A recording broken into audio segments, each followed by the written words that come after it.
Muy buenas tardes, estimadas y estimados integrantes de la comunidad escolar.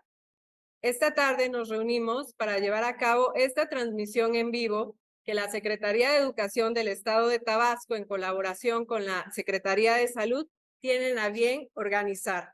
Para ello contamos con la honrosa participación de la doctora Rosa María Sánchez Rodríguez. Ella es profesora titular de la especialidad de Medicina Familiar del CESA de Tierra Colorada. Nos acompaña también la doctora Sara Minerva Medina Martínez y la doctora Talía Selene Medina Hernández, quienes son doctoras residentes de tercer año de la especialidad también de Medicina Familiar.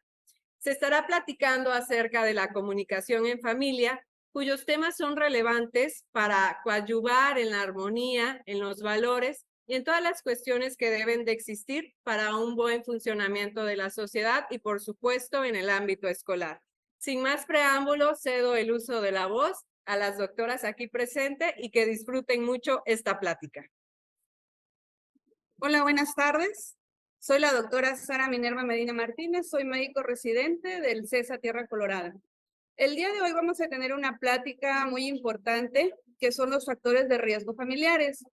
Una pregunta muy importante es, ¿qué es un factor de riesgo? Bueno, un factor de riesgo es cualquier circunstancia o evento que puede ser de naturaleza biológica, psicológica o social, o incluso individual o familiar, que va a aumentar la probabilidad de una situación o riesgo que puede presentar un daño como tal en la salud. Nosotros podemos clasificar a los factores de riesgo en individuales. ¿Qué significa individual? Nosotros como persona, a nivel familiar, a nivel educativo, que es muy importante también, a nivel cultural y a nivel social o comunitario. Algo que tenemos que tener muy en cuenta es que la familia es el primer espacio de socialización en la vida de todo niño. Un entorno familiar complejo va a implicar que las funciones ya no se vayan a hacer como tal, ya no vamos a tener buenas funciones tanto instrumentales como afectivas en la vida de la familia. El sostén familiar es esencial. ¿Para qué es esencial este sostén familiar? Para la seguridad, la confianza, la responsabilidad y el autoestima que necesita la vida de un niño. Hay determinadas conductas que pueden contribuir a los niños en su crecimiento saludable, como cuáles pueden ser como los factores de protección que vamos a ver más adelante, y otras que pueden afectar su calidad de la vida, como cuáles, como estos factores de riesgo. Es muy importante la identificación temprana y la comprensión de estos factores de riesgo. ¿Por qué? Porque nos van a permitir amortiguar el impacto y prevenir esas enfermedades físicas y emocionales en la niñez. Recordando la gráfica que vimos con lo que respecta a los factores individuales, es importante hablar o reconocer esta charla de los factores de riesgo. Probablemente ya lo habíamos escuchado en algún otro momento, pero muchas veces como familia no sabemos identificar cuáles son estos factores de riesgo y de qué manera los podemos proteger. ¿Cuáles son algunos de los factores de riesgo en nuestra primera infancia? Son estos agentes personales o familiares o socioculturales que van a favorecer la aparición de una situación o una conducta no deseada hacia una desprotección en la vida del niño. ¿Cuáles pueden ser estos? Uno puede ser el abuso o el maltrato infantil, niños con ciertos problemas de salud, el aislamiento social que vemos muy frecuentemente incluso en el hogar o en las escuelas.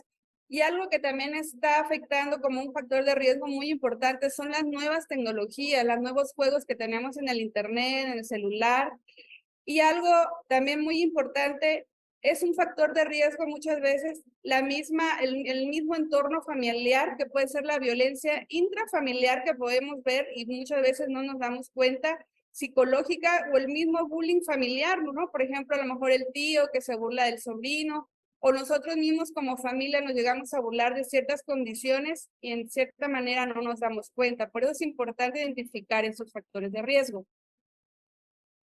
¿Cuáles pueden ser otros factores de riesgo personales? Pues la poca capacidad de resolución de conflictos. Hay niños que se pelean o que son muy agresivos, son muy expulsivos, o que no pueden escuchar a los padres, a los hermanos, o cierto comportamiento agresivo precoz, niños que se pelean o irritan constantemente hasta cualquier detallito tan mínimo que sea, hay un problema por ahí. Dificultades también para leer o escribir, trastornos en el aprendizaje. También un factor de riesgo muy importante que muchas veces no lo tenemos en cuenta es la falta de acceso a los deportes o la recreación. A veces el niño tiene la necesidad de tener un área recreativa, pero nosotros no lo vemos como un factor protector para la vida de este niño. También el comportamiento violento o antisocial, niños que en algún momento de su vida se pueden mostrar retraídos, actitudes y valores que conllevan a ciertas conductas de riesgo, ¿no? Los mismos niños que llegan a hacer o ejercer maltrato físico a sus mismos compañeritos o incluso a las mamás. ¿Cuáles son los factores de riesgo en la adolescencia? Solo por mencionar algunos, el bajo autoestima es uno de los más importantes y que muchas veces nosotros no lo tomamos en cuenta. La adicción, estamos hablando alcohol, drogas, tabaquismo, que muchas veces el alcohol y el tabaquismo a veces ya lo vemos como algo normal, pero si vemos el factor de riesgo y lo que desencadena nuestra vida adulta, pues nos va a traer un problema, ¿no? El falta de gusto por el estudio, el bullying, o actualmente ya los chicos que se comparten fotos de sus partes íntimas del cuerpo y muchas veces los padres no están al tanto de esto. Otro factor de riesgo es la baja capacidad de resolución de conflictos, la depresión y ansiedad que vemos ahora en niños muy pequeños, e incluso preescolares o escolares que ya tienen ese problema. Actitudes y valores que van a favorecer la actitud de riesgo. Vemos embarazos temprano o incluso violencia desde el noviazgo y ciertas actitudes antisociales. Y pues como factores de riesgo, nosotros en los adultos pues tenemos la edad, nuestro mismo sexo puede ser un factor de riesgo para ciertas patologías, nuestro nivel sociocultural, la educación que nosotros tengamos es un factor de riesgo, ciertos hábitos, el lavarnos los dientes, el comer saludable, nuestros estilos de vida como el fumar o el no realizar ciertos tipos de ejercicio. Muchas veces también no tomamos en cuenta la calidad de agua que tenemos en el hogar o la contaminación en la atmósfera que tenemos. El ingreso económico, la pérdida de empleo o no tener un empleo estable es un factor de riesgo. Y algo muy importante también es la calidad o el servicio médico que nosotros tengamos. Muchas veces nosotros nos cegamos y no tenemos ese recurso que probablemente lo tenemos a la vuelta de la esquina y tomamos las medidas por otro lado, ¿no? ¿Cuáles son, ya un poquito más a fondo, estos factores de riesgo familiares? Pues la dinámica conflictiva entre padres e hijos, la negligencia infantil o el abandono, padres que no dedican cierto tiempo a los hijos o a los juegos de los niños. Otro es la falta de acceso, ya que vimos, a los sistemas de salud, falta de trabajo, el empleo de los padres, e incluso la violencia intrafamiliar o de género o el maltrato infantil son ciertos factores de riesgo. Podemos ver más a fondo la ausencia de afecto. Muchas veces nosotros dejamos pasar y decimos, bueno, a lo mejor un abrazo no es tan importante, prefiero llevar cierta economía a mi casa, ¿no? Pero los niños o nosotros mismos como adultos tenemos la necesidad de ese amor, de ese cariño. La mala comunicación es un factor de riesgo muy importante en la familia. El hecho de no comunicarnos bien, podemos nosotros suponer una respuesta al estímulo de la comunicación y puede ser negativa. Los modelos incoherentes con lo que se predica, muchos padres o nosotros mismos le decimos a los hijos no tomen o no fumen o no hagan ciertas actividades y pues el ejemplo no está dado en casa, ¿no? Las adicciones, la ausencia de normas claras y límites. Muchas veces los padres no tenemos normas o un sentido de autoridad en la familia, ¿no? Entonces, pues la autoridad muchas veces, lo podemos ver con algunos ejemplos, la tienen los niños en la casa, manda más el hijo que los padres. Entonces, es un factor de riesgo que no haya límites, normas en la casa. Y la ausencia de valores es un pilar importante en la familia.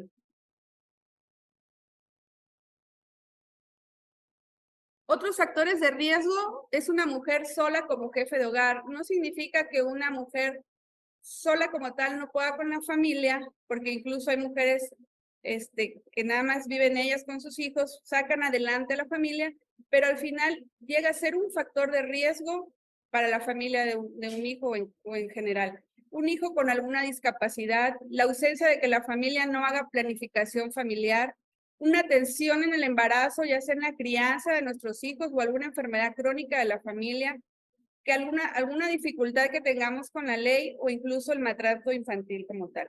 Y pues ya un poquito más a fondo, abuso sexual o ciertos conflictos que tengamos de pareja, si nuestra relación conyugal no está bien, pues las bases de esta mesa pueden caer. La relación desigual de poder, muchas veces tenemos la pelea entre la pareja, que quién puede más, quién puede menos, entonces eso también es un conflicto o es un riesgo familiar. Los divorcios, la limitada participación de los padres en la formación de los hijos y lo que ya habíamos comentado con anterioridad, la ausencia de la figura de autoridad es una parte muy importante como un factor de riesgo en la familia. Y por ciertas crisis que podemos tener en el ciclo vital familiar, la baja cohesión o la falta de afecto o amor, muchos secretos de familia que luego nos guardamos y no los compartimos con el sistema conyugal o parental o los niños, puede crear un conflicto en la familia. La escasa rutina familiar, muchas veces no dedicamos un día a la familia. Lo principal es tener un día de pareja. Ya que tengamos un día de pareja, entonces hay que hacer una rutina de un día de familia. A lo mejor el día que la familia se pueda juntar a ir al parque, a ir a comer, o incluso nada más un paseo como tal. Si ustedes lo llegan a hacer en práctica, verán una sonrisa en los niños y es un recurso muy importante que nos va a nutrir el alma en los niños. Y la falta de relación y afecto y cariño. Y ciertos factores escolares, la falta de recurso de apoyo pedagógico también, falta de acceso a la educación o por un ausentismo escolar, fracaso académico y niños víctimas de violencia escolar, también ya hemos estado hablando un poquito de ese tema. Y factores comunitarios, ¿cuáles pueden ser estos? Pues la desigualdad socioeconómica, la pobreza o el acceso limitado a los servicios sociales, exclusión de la equidad social, las condiciones precarias de vida es otro tema muy importante, y la comunidad. Entonces nosotros nos regimos por la parte que ya vimos, factores individuales, familiares, culturales y la comunidad, porque nosotros no somos nada más un solo sistema, sino vivimos en torno de una comunidad. Y para concluir, ahorita ya les hablamos de muchos factores de riesgo, estrés de los padres, divorcios, pobreza, pero ante todo esto quiero que quede para finalizar esta plática que la familia puede ser como una sombrilla, que puede llegar una tormenta, un huracán y siempre tiene que estar fuerte. ¿Por qué motivo? Por la resiliencia de los padres, una buena crianza, una buena comunicación, una capacidad social y emocional para poder darle a los niños. Entonces, tenemos que tratar de disminuir estos factores de riesgo. ¿De qué manera? Previniendo todo lo que ahorita todos los puntos que fuimos tocando, para ir aumentando estos factores de riesgo. Estos factores de riesgo en otra plática ya la podemos hacer un poquito más extensa. ¿Cuál es la finalidad de disminuir los factores de riesgo y aumentar los factores de protección? Es para que formemos hijos con carácter, hijos que igual sean disciplinados, pero disciplinados con amor y que tengan un futuro estable en la vida, tanto desde la infancia hasta la madurez. Gracias. Hola, buenas tardes. Siguiendo la línea de la doctora Sara, vamos a hablar ahorita acerca de un tema muy importante en la familia y vamos a hablar acerca de los roles familiares. Quiero definir qué es un rol y vamos a ir definiendo cada uno de los siguientes títulos. Definimos el rol como una conducta repetida cuyo objetivo es cubrir una función, esto en el sistema familiar. También quiero definir la palabra conducta y esta es la manera con la que las personas se comportan en su vida y las acciones. La función, que son las actividades que lleva a cabo cada uno de los integrantes de la familia para cubrir todas las necesidades básicas que cada uno de sus miembros va a tener en esto que es el sistema familiar, como ya les había comentado hace un rato la doctora Sara. Dentro de las funciones vamos a encontrar las instrumentales y las afectivas. Dentro de las instrumentales tenemos la vestimenta, la educación, la alimentación, seguridad, entre otras. Más adelante voy a ir desarrollando cada una de ellas, pero sí quiero que tengan muy en cuenta este tipo de función que es instrumental. Y tenemos las afectivas, que es esta parte de dar y recibir amor, esta parte de forjar la identidad dentro de la familia y este sentido de pertenencia que muchas veces pues se pierde un poco en cada uno de los integrantes de la familia. Es importante ver qué caracteriza a los roles y vamos a ver que un rol pues lo va a tener cada uno de los miembros de la familia. Estos roles pues van a ser complementarios. Si tenemos un esposo, pues vamos a tener una esposa. Si tenemos un hijo bueno, pues también vamos a tener un hijo malo. Y estos roles van a ir moldeando la personalidad de cada uno de los integrantes. También es importante ver que los roles pueden ser flexibles, se pueden ajustar ante eventos críticos. Durante el transcurso del ciclo vital de la familia nos vamos a ir enfrentando con diferentes tipos de ciclos, etapas. Y durante estas etapas pueden ir pasando diferentes tipos de eventos críticos como son la pérdida de algún familiar, el embarazo adolescente y estos eventos, pues si nosotros en la familia, cada uno de los integrantes sabe cumplir cada uno de ellos, pues se va a enfrentar de manera correcta a esa situación. Vamos a ver que existen dos tipos de roles. Y dentro de los principales o de los que conocemos mayormente son los roles tradicionales. Tenemos a un esposo y a una esposa, a un padre, a un hijo, a una hermana y a un hermano. Vamos a ir abordando cada uno de ellos. Estos roles es importante ver que van a ir cambiando, varían de acuerdo a la condición social. No es igual un rol en una familia de escasos recursos a un rol en una familia que pues tiene una adecuada economía, ¿no? También este va a cambiar de acuerdo al ambiente, a la sociedad y a las crisis familiares. Por ejemplo, tenemos el rol paterno y el rol materno. Si nosotros vemos que en el rol paterno el esposo es proveedor, vemos que en algunas familias, dependiendo la condición social, pues vamos a encontrarnos con el rol materno, donde la madre es aquella que se encarga del cuidado de la casa, ¿no? Entonces, tenemos a un esposo proveedor que lleva comida, alimento, calzado y cumple con esta función instrumental, pero tenemos una madre que es tradicional, que da la parte del afecto, del cariño, pues a la familia, ¿no? A cada uno de sus hijos. Tenemos al esposo compañero y por ende vamos a tener a la esposa compañera.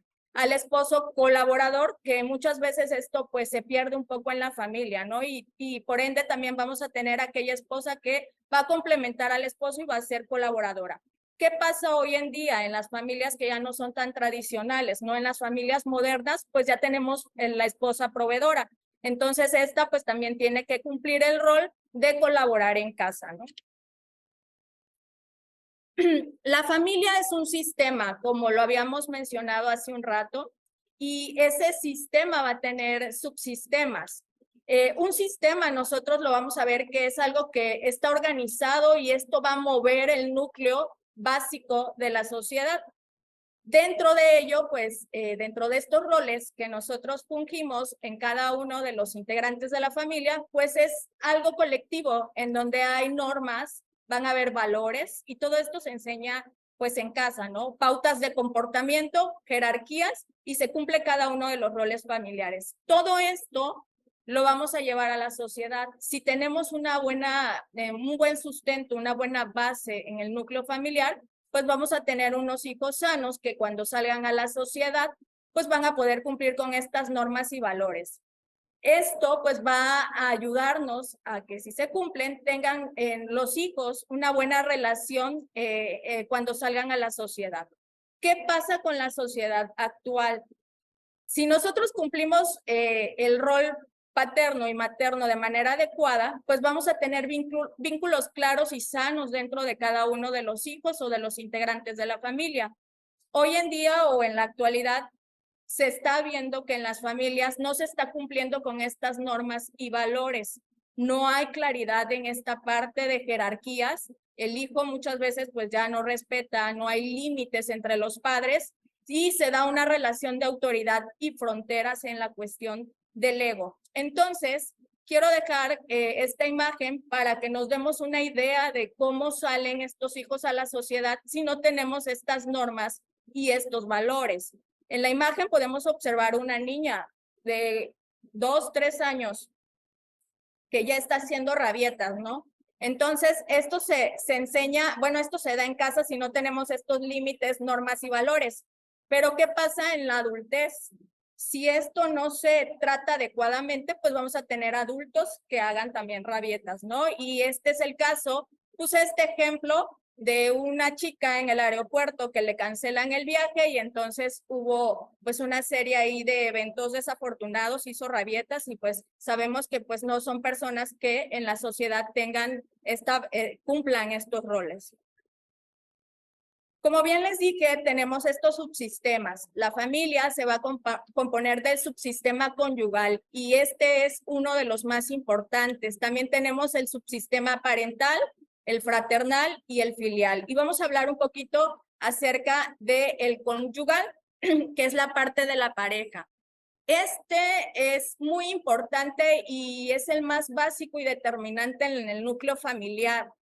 Muchas veces es aquel al que no se le da la importancia necesaria, suele ser muy confuso con el tiempo y el rol conyugal o el rol de parejas es un espacio íntimo donde solamente está el padre y la madre y no interviene o no debería de intervenir el hijo. Es donde se lleva a cabo esta parte de la sexualidad, que es una de las funciones de la familia, y las decisiones frente a la familia se toman de pareja a pareja, no involucramos a los hijos, ¿no? Entonces esto a veces se pierde. O también pues es el encuentro afectivo de ambos cónyuges. ¿Qué pasa cuando se rompe este rol conyugal? Pues llega el caos, ¿no? Pues permite la pareja muchas veces que los hijos se integren en esta esfera y hay consecuencias. ¿Cuáles podrían ser, por citar algunos ejemplos, los conflictos conyugales? ¿Qué pasa si el hijo ve que los padres están pues ante una discusión? Pues un niño que no sabe va a generar en él culpa y ansiedad. O otra cosa que pudiera pasar es que los padres pierden la autoridad. Alguno de ellos, al tener esta discusión o este conflicto conyugal, pues va a perder la autoridad que merece, ¿no? O bien las expresiones o relaciones sexuales, que muchas veces también es algo que hoy en día, pues no hay, pues esta parte de la intimidad, sino que ya también integran a los hijos a este rol, ¿no? Y esto, pues dependiendo la edad de los niños, va a crear cierta confusión. O dependiendo también de la información que el niño tenga, pues le puede asustar o también desconcertar la expresión que en ese momento se esté llevando a cabo con cada uno de los cónyuges. O bien, pues va a alterar el desarrollo normal del niño. Hablamos un poco acerca del rol materno. Y el rol materno me gustó mucho cómo lo llamaban, como la madre nutricia. Y es la madre que cuida, que ofrece ternura, caricias físicas y emocionalmente le da todo esto al hijo. Ese es el rol que muchas veces juegan las madres en este sistema, ¿no? Pero ¿qué pasa cuando hay un problema en este rol materno? Algunas de las mamás pues convierten a sus hijos en el único objeto de amor y esto es algo que no debería de estar del todo en el sistema conyugal. ¿Por qué? Porque muchas veces es donde vienen los conflictos a nivel de pareja. Se ve la desvalorización del padre creando vínculos posesivos y sobreprotectores contra sus hijos. ¿Qué pasa? La madre solamente quiere estar atendiendo al hijo y olvida un poco a la pareja, ¿no? A la parte conyugal. O bien también tenemos la otra parte, que son las madres ausentes, que se niegan a maternizar a sus hijos, no le dan la parte del afecto, de la ternura o de la caricia física, y esto se pudiera transmitir o transformar a pues una mutilación emocional que muchas veces cuando es la persona adulta pues tiene este tipo de carencias. El rol paterno también juega un papel muy importante en este sistema llamado familia y es quien establece la prohibición normativa. Es el tercero que regula esta simbiosis de la madre-hijo y salva, por así decir, al hijo de que quede confinado al universo exclusivamente materno, ¿no? Es él como el intermediario en esta parte. ¿Qué pasa cuando se pierde este rol paterno? Cuando hay un problema en este sistema o subsistema, pues hay una devaluación de la palabra y el padre pues ya no funge como una figura de jerarquía, ¿no? O qué pasa cuando hay un padre ausente en la familia o que no está ejerciendo su papel correctamente, pues a lo mejor es la forma en que lo hace es de forma débil, pues va a causar conflictos en los hijos por definir. Los hijos no van a saber qué es lo permitido y qué es lo prohibido, entra la confusión o lo lícito y lo proscrito. A los hijos de este tipo de padres, pues les va a costar mucho trabajo saber dónde están los límites o respetar reglas o jerarquías. Y bueno, tenemos los roles fraternales. Aquí es el que se da entre cada uno de los hijos, entre cada uno de los hermanos, donde se crea este vínculo de complicidad y brindándose apoyo mutuo. Es importante ver que cuando hay hermanos, pues sí es importante saber que a menudo los hermanos mayores son quienes fungen como el modelo o como los profesores para sus hermanos menores y ellos van haciendo que alguno de sus hermanos desarrollen esta empatía, sean compartidos, se dé la solidaridad. Tenemos el rol filial que también lo van a desempeñar los hijos, pero aquí su función es aprender, crecer, respetar y evolucionar como seres humanos. Ya vimos los roles tradicionales, ahora vamos a hablar acerca de los roles estereotipados y dentro de ellos vamos a encontrar a los funcionales, estos roles que son aceptados, flexibles y complementarios y no solamente los vamos a ver dentro de la familia, sino también estos roles los vamos a jugar tal vez en alguna otra institución, en el medio donde nos desenvolvemos, en el trabajo, con los amigos, no solamente en la familia. O también tenemos los roles disfuncionales que van a reflejar patologías individuales, son ambiguos, matizados. Estos pueden ser también por rivalidad o competencia. Dentro de los roles vamos a tener ejemplos de los roles funcionales. Tenemos el proveedor, que este rol lo puede o generalmente quien juega este rol es el padre, la figura paterna, quien provee la parte económica en casa. Tenemos el rol de la ama de casa, que es funcional, el rol de cuidador, coordinador, también tenemos el rol de facilitador, entusiasta y líder. Y este rol lo puede estar fungiendo cada uno de los integrantes de la familia y muchas veces nosotros ni siquiera los hemos identificado, ¿no? Entonces también dentro de ellos vamos a tener los roles disfuncionales. A lo mejor tenemos aquel que es agresor o tenemos al padre que es dominante o dominador, a la persona en la familia que a lo mejor es negativo, siempre se está enfermando, siempre hay algo malo, siempre se está quejando, o tenemos tal vez dentro de la familia alguno de los integrantes es aquel seguidor que dice vamos a hacer alguna actividad y todo el mundo pues comparte la idea. O también podemos tener al chivo emisario, al opositor, o también dentro de estos integrantes de la familia tenemos a alguien que es el saboteador. Entonces, yo sí quiero que hagan una reflexión en casa, identifiquen quién de los integrantes de su familia está fungiendo cada uno de estos roles y tenemos a lo mejor dentro de los integrantes alguien que esté realizando el rol funcional, pero también está realizando este rol disfuncional. Tenemos tal vez al papá proveedor, pero que también es agresor, ¿no? Entonces, o tenemos a la mamá que es la ama de casa, pero a lo mejor es saboteadora. Entonces es importante ir identificando en quién juega ese rol en la familia y saber que no siempre van a ser funcionales, que también hay algo malo y hay que saber identificarlo. Esa tarea la dejo para los papás en casa. ¿Qué rol piensan que están fungiendo cada uno de sus integrantes? Y hacer ahí una introspección para saber qué está pasando, ¿no?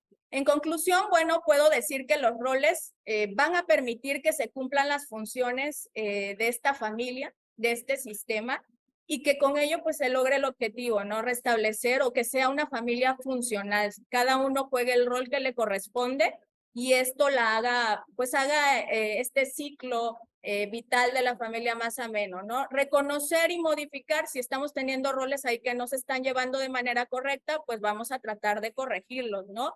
Los roles, por citar ejemplo, los disfuncionales, que ya fue los que les mencioné, y que esto pues le permita crear y promover dentro de la familia un entorno saludable, que tengamos familias que puedan salir a la sociedad y no hagan el ejemplo que les puse de la imagen, una persona adulta haciendo rabietas en la calle, ¿no? Entonces, sí es importante que el sistema conyugal, que es el papá y mamá, pongan estos roles de manera correcta en cada uno de los integrantes de este sistema familiar para que evitemos tener hijos que no puedan tener un rol bueno en la sociedad. Gracias. Bueno, muy buenas tardes. Primero agradecer que sabemos que a distancia nos están escuchando, al cual agradecemos profundamente, a padres de familia, a maestros y seguramente alguno que otro alumno debe de estar ahí asomándose. Primero queremos agradecer la gentileza, la anfitrionía que ha tenido la Secretaría de Educación Pública para aquí a la Secretaría de Salud. La verdad nos sentimos en casa también, hay que decirlo, gente muy amable, muy cálida. Y esto hace que tanto la doctora Sarita como la doctora Tali nos sentamos en nuestro elemento, ¿no? Entonces, agradecer también la confianza que deposita nuestra directora, la doctora María Rosario Rodríguez Burelo, directora del CESA de Tierra Colorada, el permitirnos que compartamos estas experiencias con ustedes. Como bien decía la doctora Sarita, en estos factores que son de riesgo en la familia y que tienen que ver estos factores, cómo de cierta manera van a influir en mi función que decía la doctora Tali. Pero para que esto se pueda ir sumando, tenemos algo que se asoma aquí, el que me voy a permitir reflexionar con ustedes, y es la comunicación. Y esta parte pudiera resultar un poco trillada, pero comunicarnos es que la gente sepa cómo nos conducimos. La comunicación es conducta, sin duda. Y si nosotros lo reflexionamos, desde que nosotros nos despertamos, estamos comunicando. Al desexpresarme y todo, me levanto, ¿qué digo? Bueno, gracias, creemos en Dios, gracias Dios por darme este día. Ay, estoy viendo esto, veo a mi familia, puedo mover mis manos, mis brazos, puedo ir a hacer hasta mis necesidades fisiológicas sin ayuda. Todo esto lo comunicamos. ¿Qué es lo que nosotros vamos haciendo, ingrediendo, sumando al día a día? Y esto es lo que vamos comunicando. Si en nuestra casa vamos detectando todo lo hermoso que tenemos, todas las virtudes que tenemos, todas las cosas positivas que suceden, seguramente eso se va a replicar en la escuela, en las aulas y se va a replicar en mi área laboral. Una función fundamental, ya lo ha comentado aquí la doctora Tali y la doctora Sarita, es que la familia tenemos que hacer todo lo posible para que sea realmente un verdadero entorno saludable que nos proteja. Entonces es demasiada exigencia, por ejemplo, en este caso para los maestros, me voy a permitir hacer esta reflexión, que tengamos nosotros que educarlos en valores. Los valores se transmiten en casa. Como dijeran las doctoras, la disciplina se da en casa, los límites se dan en casa y entonces esto se replica en las aulas. Lo que nos enseñan los maestros es sí, de manera empática, todo lo que nosotros sabemos desde el punto de vista académico. Pero esto es una situación de muchos actores, ¿no? Son el alumno, el maestro, los padres de familia, el sistema escolar. Es un sistema realmente, como aquí comentaban las doctoras. Lo que afecta en la casa me va a afectar en la escuela y me va a afectar en todos los ámbitos, ¿no? Entonces, por esto, cuando hablamos de comunicación, no solamente estamos expresando opiniones, estamos expresando sentimientos. ¿Qué sentimiento genero? ¿De qué sentimiento yo me apoyo? ¿Soy una persona positiva? ¿Soy una persona esperanzada que las cosas van a mejorar? ¿Puedo participar con mis hijos, con mis nietos, que tal vez la situación es sombría, pero puede ser mejor? Si soy capaz, si somos capaces de cada uno de nosotros dar lo mejor de nosotros mismos, podemos expresar los mejores sentimientos. Y eso hay una diferencia entre sentimiento y emoción, porque las emociones son válidas, ¿ok? Yo tengo derecho a estar enojado, pero que ese enojo no se vuelva contra mí, haciendo una conducta de autolesión o nociva, o que yo dañe a un tercero. Yo tengo derecho a estar triste, pero que en esta tristeza alguien me cobije, alguien me dé su pecho, alguien me dé su hombro para recargarme y no aislarme. Tener esa capacidad para decir con humildad, estoy triste, necesito ayuda. Y también tenemos esa emoción de la alegría, ¿no?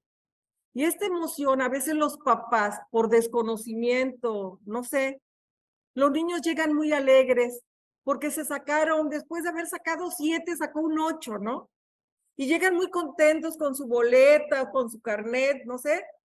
Y los papás, ¿por eso te alegraste es un 8? No, yo pensé que era un 10. Entonces, no somos replicadores del sentimiento de alegría. No tenemos esa humildad para reconocer el esfuerzo. Y peor aún, cuando nosotros sometemos a una competencia indebida a los niños. La competencia es con nosotros mismos. Que si sacaste un 6, ahora sacaste un 8, qué padre. No porque el primo o el hermano saca 10. No, la competencia es nuestra. Lo que tenemos que enseñar a nuestros hijos y a los alumnos es el sentido de colaboración, ¿verdad? Entonces, insisto en esto de las emociones, porque las emociones tenemos que dejarlas salir, sí, pero siempre hay que educarnos en eso. Y quienes nos educan ahí, pues es papá y mamá, y si no, mamita soltera o papito soltero.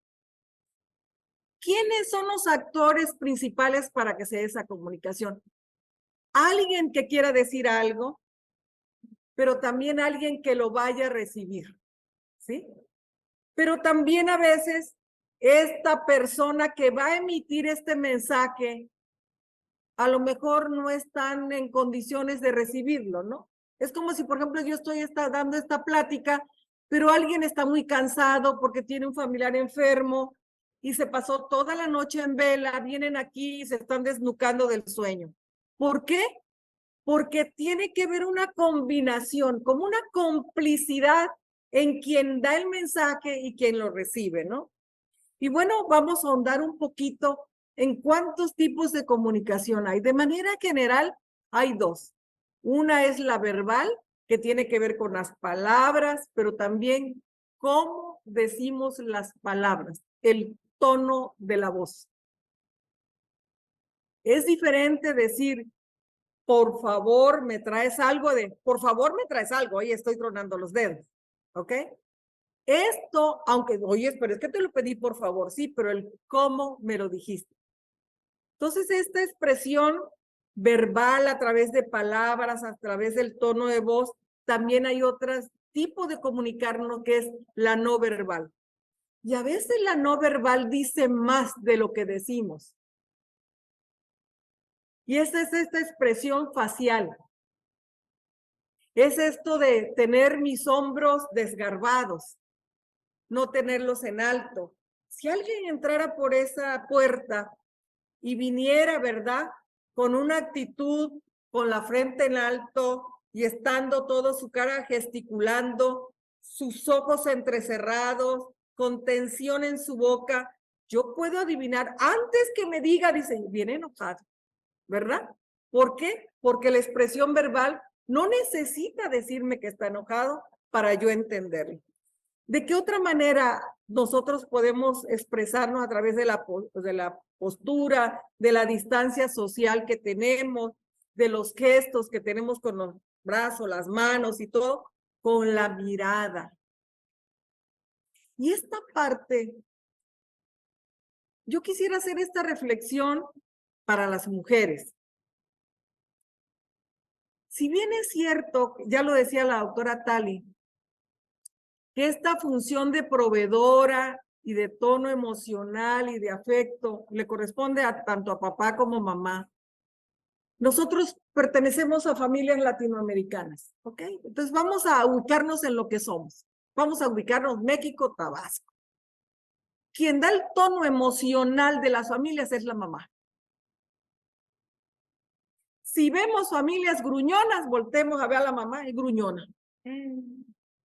Si vemos una mamá que es alegre, que es entusiasta y todo, los niños también son alegres, se permite la expresión de la alegría. Entonces, esta parte de la mirada, eso se lo llevan a casa, bien dijera la doctora Tali, eso es reflexión, cómo miramos a nuestros hijos. ¿Qué mirada le damos?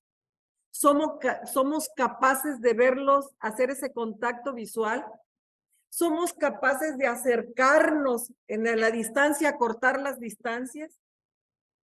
¿O nos sentimos que porque somos autoridad, no somos capaces de la expresión del afecto? Y a veces nos llegan ahí en el servicio de trabajo con familia del CESA de Tierra Colorada, papás que dicen, doctor, es que a mí no me enseñaron de niño a abrazar, y entonces yo no voy a abrazar a mis hijos. Entonces, esta parte de renunciar a la expresión del afecto tiene que ver con lo que han comentado las doctoras, que es la autoestima, que es el aprecio de uno mismo. Los primeros 3 años de vida, y se nos alargamos a unos autores, dice que hasta los 16 se forma el aprecio de nosotros.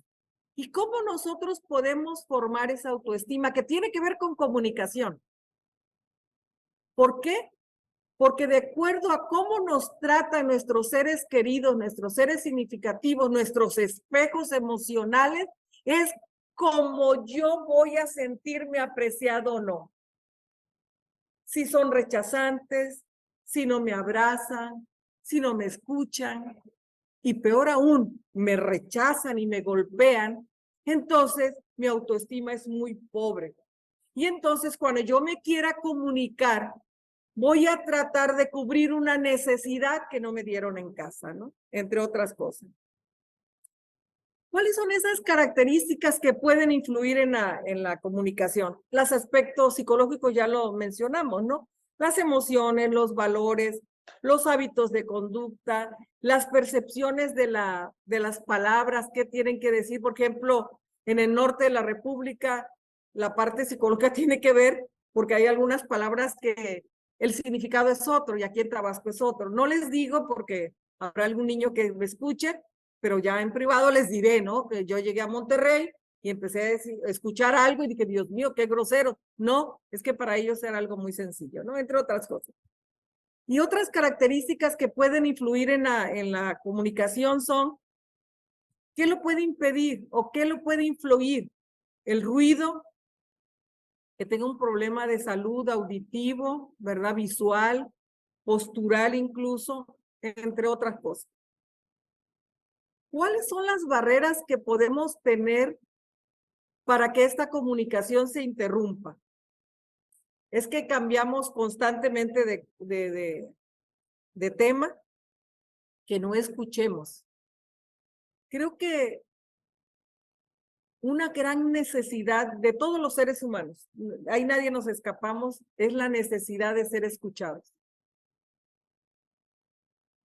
Que se nos escuche en nuestros pensamientos, pero sobre todo en nuestros sentimientos. Y el no permitir esto, el no escuchar, solamente oír, hace una barrera. Y entonces hacemos falsas interpretaciones de lo que me quieren decir. ¿Ok? Y a veces respondemos una pregunta por la otra. Hay algo aquí que se llama axiomas de la comunicación, que quiere decir, un axioma es algo que no necesita ser comprobado, pero que existe. ¿Ok? Y además les voy a nombrar algunos, ¿no? Dice, todo comportamiento es comunicación. Nosotros comunicamos. El cómo nos sentamos, el cómo nos paramos, en nuestros hábitos de higiene que tengamos. O sea, ya estamos diciendo algo. La gente puede empezar a apreciar, a asomarse quiénes somos. Y por ejemplo, aquí en esta presentación dice, ¿qué dijo contra cómo lo dijo?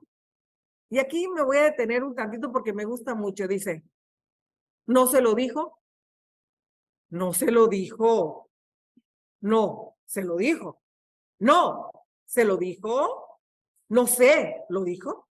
Entonces, ¿cómo la connotación, las interrogaciones, las comas, los puntos, ahí las maestras, ahí sí no tengo nada que decir, ellas me sabrán más de esto, pero estas puntuaciones pueden hacer la diferencia en cómo yo recibo ese mensaje o esa información que quiero dar. Entonces, cuando nosotros estamos escuchando a alguien, empezamos a hacer una versión de lo que nos están comunicando, lo que nos están diciendo, con base a nuestras propias experiencias personales, ¿verdad? Y bueno, ahí, ¿cómo se puede dar la comunicación? Y dice aquí simétrica, puede ser de iguales, ¿no? Por ejemplo, esposo, esposa, o complementarios, también que se puede dar entre esposo, de que es una cuestión de apoyo. No me voy a detener en esto porque lo más rico viene adelante, ¿ok? Y bueno, en esto, ¿qué necesitamos para que esta comunicación se dé? Ya lo decíamos, todos necesitamos que nos escuchen, que se nos comprenda, que se nos anime. Y la comunicación entre cada uno de los integrantes de la familia nos permite tener un desarrollo emocional, porque no solamente es el desarrollo físico, sino cómo nosotros nos vamos construyendo desde el punto de vista de la salud mental. Comprendernos entre sí y la sociedad, la capacidad de resolver conflictos. Y fíjense que cuando comentaba la doctora Crotali, decía de este subsistema de los hermanos, si hay alguien que sea aquí hijo único, tendrá pues como más dificultad de la capacidad de negociar, ¿ok? Cuando tenemos hermanos, hay la capacidad de negociar. No, dame el juguete, no, yo te lo presté, yo te lo di. Y eso nos hace unos buenos negociadores. No quiere decir que el hijo único no lo pueda hacer, pero le va a costar un poquito más de trabajo, ¿no? Bueno, y eso tiene que ver con la madurez también. Pero también hay unas ciertas particularidades de la comunicación conyugal. Fíjense, y esto sí lo voy a leer tal cual, porque me gustaría que esto lo llevaran a casa. Primero es hablar siempre con honestidad y respeto y con un enfoque positivo.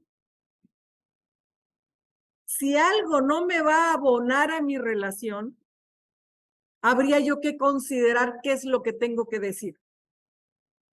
Y lo otro es buscar el momento, el lugar y la forma adecuada, que ahorita lo vamos a decir aquí de la comunicación asertiva, y tratar de hacer crecer la autoestima del otro. ¿Qué puedo hacer yo desde mi espacio corporal y espiritual, emocional, psicológico, para poder apoyarte y que tú expreses lo mejor de ti mismo? Y a veces pasa que con nuestras parejas, en lugar de ayudar a que expresan lo peor de ellos mismos. Pero las parejas son parejas, no son unidejas, ¿ok? Entonces, tanto influye uno como otro. Aquí no es cuestión de delegar culpa, sino de asumir responsabilidades, ¿no? Y lo otro es evitar a toda costa que seamos indiferentes. La importancia de aquí de preguntarle esto de la comunicación, ¿cómo está? ¿Cómo estás? ¿Cómo te fue? ¿Cómo te fue el día de hoy? ¿Tuviste alguna dificultad? ¿Estás cansado? ¿Estás cansada? ¿Puedo ayudarte en algo? Ese sentido colaborativo que nos propicia que haya una comunicación conyugal más sana, ¿no? Y lo otro, que es el principio básico de todas las relaciones, acrecentar la confianza. La confianza se da entre padres e hijos, entre parejas, entre maestro y alumnos, entre todos los niveles.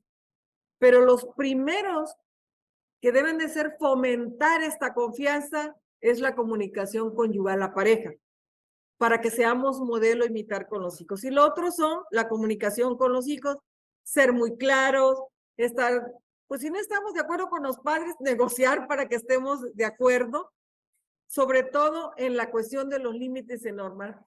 Decíamos hace unos momentitos con Angélica, ¿no? La importancia de la disciplina, ¿no?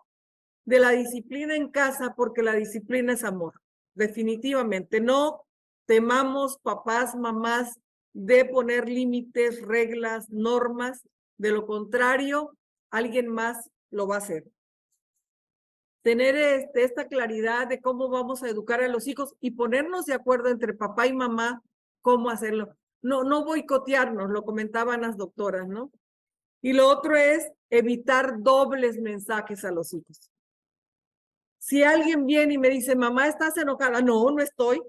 Y mi cara expresa otra, es mejor ser honesta y ser congruente. Sí, estoy molesta y es por eso. Cuesta trabajo eso, ¿eh? Pero eso es una reflexión que tenemos que llevar a casa. Y la comunicación entre familias, ¿no? ¿Cómo ayudarnos unos a otros para complementarnos? ¿Cómo contribuir con la misión de la familia? Si esta fuéramos una familia, es la mamá y los hijos, las hijas, sería, ¿cuál es la necesidad de mi hija Sarita? Esa es una misión individual. Y otra misión individual sería de la doctora Tali, mi hija, ¿verdad? Y acá la mamá. Pero se suman, ¿verdad? Y se hace una misión familiar. Respeto la individualidad, que no sé, que tú quieres estudiar abogacía, maestra y médico, ¿no? Pero cuando todos colaboramos, se hace una misión de familia, ¿ok? Hacemos un verdadero sentido de equipo. Y bueno, esta parte de transmitir valores y dar rumbo a la vida familiar. Las familias, todas las familias, tenemos que ser esperanzados en esos, tienen valores. Habrá que ir a que los identifiquen, que los rescaten, ¿no? Y hacer ejercicios muy sencillos para que digan, bueno, ¿cuáles son los valores de la casa? ¿En qué te sientes orgulloso? El valor del amor, del trabajo, de la lealtad, de la consideración, de la solidaridad, ¿no? Y bueno, aquí estamos hablando de poder tener una comunicación sana o efectiva. Es favorecer la comunicación asertiva, pasar un tiempo en familia. Ya lo decía la doctora Sarita. Es necesario, eso se lo llevan de tarea a casa, ¿eh? Tener un día de pareja a la semana. Pónganse de acuerdo. No necesitan gastar, a lo mejor, y se van al parque de la banca del parque donde antes eran novios y se daban unos besos hermosos. Pues vayan ahí, caray. Y también tener un día de familia, ¿no? Esto es importantísimo. No saben ustedes lo que fomentan los lazos de convivencia y de comunicación de lo que estamos platicando ahorita. Y otro, bueno, mantener el orden, tolerar los gustos diferentes. No todos nos gusta lo mismo, pero no por ser diferente te voy a minimizar o te voy a subestimar. Y lo otro es respetar el tiempo del otro. Y así brevemente, nada más para no detenernos, ¿qué necesitamos para tener una comunicación asertiva? ¿Debo defender mi opinión? Claro, por supuesto, ¿verdad? Claro que sí. Pero que sea esto con honestidad. Por favor, no esperen que le lean la mente. Porque llega, por ejemplo, el esposo a casa y la señora está molesta, él no sabe, ¿verdad? Y dice, ¿qué? ¿No se te ocurre lo que me está pasando? Pues el pobre no es brujo ni hechicero. Entonces, esta parte de tratar de decir qué es lo que me pasa de manera honesta, ¿no? Si quieres pedir algo, con base a la confianza lo podemos hacer. La escucha a los demás, esta escucha activa, esto de ser la sensibilidad de poderte escuchar no solamente con mis oídos ni con mi mente, sino también con el corazón. Utilizar esta empatía, que ya dijimos que es la capacidad de ponernos en el zapato del otro, y también hablar desde el yo, no acusando, no denostando, no hacer cosas para sentir mal al otro. Cuando una pareja dice, ¿verdad? Y me voy a reducir a la pareja porque es el corazón de la familia, aunque yo sé que hay mamitas solteras y papitos solteros, pero vamos a suponer en esto que fuera la pareja, tenemos nosotros que ser colaborativos con la pareja. En el momento que la pareja dice, te gané, perdieron los dos. ¿Ok? Entonces, a veces nos sentimos tentados para decir, mira, yo pude. No, están perdiendo. ¿Y cuál sería, antes de leer este hermoso pensamiento, para resumir, para que nosotros nos podamos comunicar de manera sana, tenemos que tener 3 cositas? Que lo que comuniquemos y digamos sea claro, ¿verdad? Que sea directo, que no digamos, a ver quién me ayuda a recoger los platos. No, a ver, Lilianita, ayúdame a recoger los platos. ¿Sí? Debe ser que se entienda clara y directa, pero con una palabra mágica que se llama por favor. Por favor, ¿me puedes ayudar? Tal. Entonces, tiene que ser clara y directa. Efectiva es de que a quien lo está solicitando hay una respuesta, no vaya y lave los platos. Y nutridora es cuando doy gracias por lo solicitado. Entonces, para que una comunicación sea sana, debe ser clara, efectiva y nutridora. Y termino con esto. Nuestro peor problema de comunicación es que no escuchamos para entender, sino que escuchamos para contestar. Muchísimas gracias por su atención. Muchas gracias a las doctoras Rosa María, Sara Minerva, Talía Selene, del Centro de Atención Integral del CESA de Tierra Colorada, por tan excelente plática, comunicación en familia, y es que sin duda alguna, pequeños detalles pueden hacer grandes cambios. Esos detalles que se basan en el amor y que todos tenemos la capacidad de poder dar, sobre todo para que en las familias se fomenten estos valores humanos que son tan necesarios para desenvolvernos no nada más en el ámbito educativo, sino en todos los ámbitos o facetas en las cuales vayamos pasando en nuestra vida. Nos comentaban acerca de factores de protección, los roles, autoestima y sobre todo estas cuestiones de comunicación que son muy importantes tomar en cuenta. La Secretaría de Educación del Estado de Tabasco, en vinculación con la Secretaría de Salud, les agradece su asistencia a quienes se conectaron y por supuesto también a quienes están aquí acompañándonos en la sala de manera física. Seguramente programaremos más transmisiones y les vemos pronto. Gracias. Buenas tardes. Gracias, gracias. Gracias a ustedes, la verdad. Secretaría de Educación. Gobierno de Tabasco.